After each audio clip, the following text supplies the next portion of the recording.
As we take a look, I mean, many are hailing the Fed as the hero out of this, saying that if it weren't for the Fed, we'd be in a Great Depression after what happened 1 year ago with the collapse of Lehman. What do you think? Well, I think the Fed has done a wonderful job for Wall Street, but, you know, the people, the average guy lost a lot of money. They come in with more credit and pump it up and bail out all the big guys and getting all these bonuses for these individuals who should have failed, and they claim there's a recovery. But the recovery ought to be measured by the people working. You know, true unemployment now is 16%. And the people who lost the money have not regained the money. The people who have lost their houses have not gotten their houses back. So there is no recovery. All there is a lot of fudging. And I do agree that we do need a lot more regulation. But we need regulation of the Federal Reserve because that's the source of the problem. They create the easy credit. They create the bubbles. And we need enforcement of contract law. We need enforcement that when you do something dumb, you ought to go bankrupt. Well, and we ought to have anti-fraud laws. We shouldn't protect these people. Right, well, we protected them all the time. Well, let me ask you about this because this is interesting. We've been doing a series all week, Banks Gone Bust, just about how we got here and what the answers are. And we just heard from Alan Chernoff in the proposals that were given from Treasury to Congress, apparently 2 months ago, for you guys to look over. It calls for, in this regulatory overhaul, to give the Federal Reserve more power over big financial firms.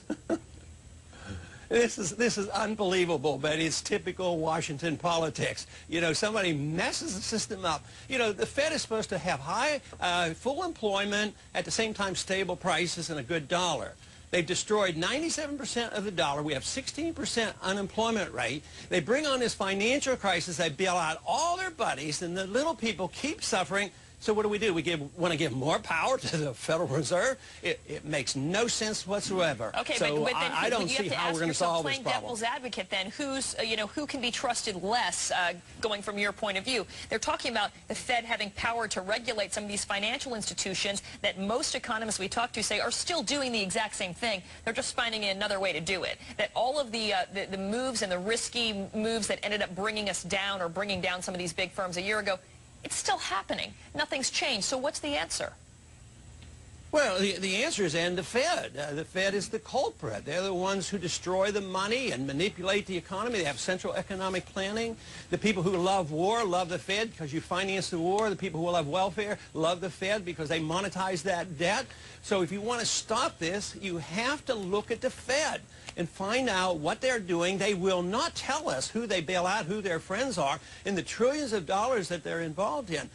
They're bigger than the Congress. They have more power than the Congress. The Fed chairman probably is more powerful than our president, and yet we refuse to look at it. Fortunately, though, our Congress is getting more in the mood to look at the Federal Reserve. We do need to find out what they do and where these benefits go, and they've been doing it for years, but the time has come for us to look at the Fed and find out that the market can work. Sound money is mandated in the Constitution, not the central bank. Regulations by bureaucrats cannot compensate for all the harm and evil that the Federal Reserve does, and that's what they're trying to do. They're trying to regulate something that is something that shouldn't even exist.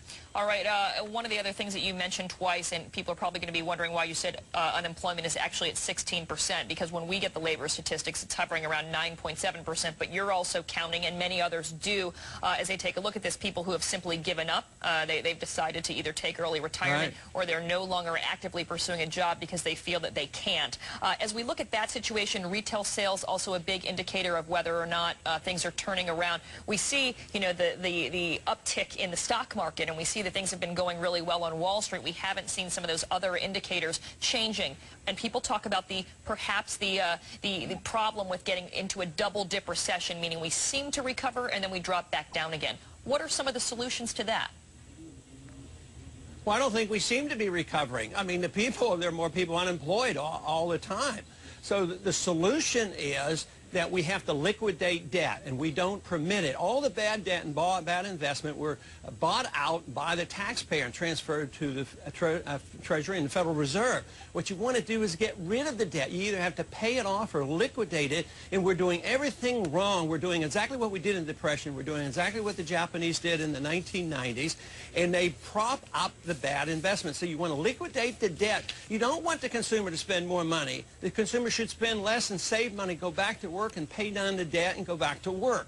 And then the recession could have been over in a year. But no, when you prop up bad debt and prop up these prices and all the mistakes that we made, this prolongs the agony. And this is exactly what we're doing. They've had this year and a half or so of pumping in these trillions of dollars, and there's been no good results. So I see no good outcome from the policies that we have. We ought to believe in sound money, free markets, and getting the government out of the way, but to enforce the laws of the market.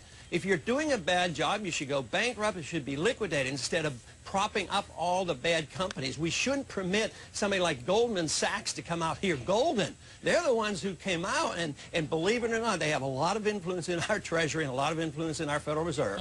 All right, well, your new book out, End the Fed. By the way, are you going to send a copy of that to Ben Bernanke? Oh, yes, because his name happens to be in that book. I think I'd like to get a comment from him. All right. Well, it's good to talk to you this morning. Congressman Ron Paul, thanks.